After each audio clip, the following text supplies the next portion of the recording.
बांगलादेशामध्ये जो हिंदूंवर अत्याचार चालू आहेत, विशेषतः जो दीपू दास म्हणून मुलगा आहे त्याला जिवंत मारून आणि जाळण्याचा जो प्रयत्न केला, अतिशय घृणित कृत्य बांगलादेशामध्ये चालू आहेत। गेल्या वर्षी सुद्धा आम्ही जे वक्तव्य केलं होतं हे बांगलादेशाला उद्देशूनच होतं, त्याचा खूप उहापोह केला गेला। पण खरोखर ती परिस्थिती आज जी आपण डोळ्यांनी पाहतोय, पुन्हा हा वाद उफाळलेला आहे।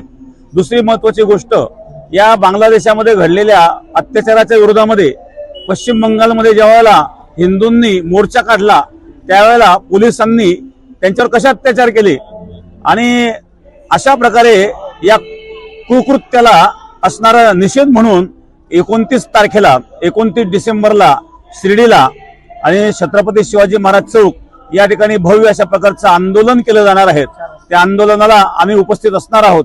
आंदोलनाची वेळ हे सायंकाळची 4 वाजेची असणार आहे। सायंकाळी 4 वाजता भव्य असं आंदोलन आणि या हिंदूंवर होणाऱ्या अत्याचाराच्या विरोधामध्ये शिर्डीमध्ये होणार आहेत। शिवाजी चौक या ठिकाणी सर्व जे काही हिंदू बांधव आहेत, सर्व हिंदू संघटना आहेत, सर्वांना मी या ठिकाणी आव्हान करतो की आपण जास्तीत जास्त संख्येने उपस्थित राहावं आणि आपला जो या ठिकाणी एकता आहे ही आपण त्या ठिकाणी दाखवून देण्याचा प्रयत्न करावा। जय हिंद, जय महाराष्ट्र। सर्व बंधू भगिनींनो आणि सर्व हिंदू बांधवांनो, या ठिकाणी मी जे काही आपल्याला सांगितलेलं आहे त्याचा निश्चित आपण लक्षात घ्या आणि आपण 29 तारखेला सर्वांनी हजर राहावं।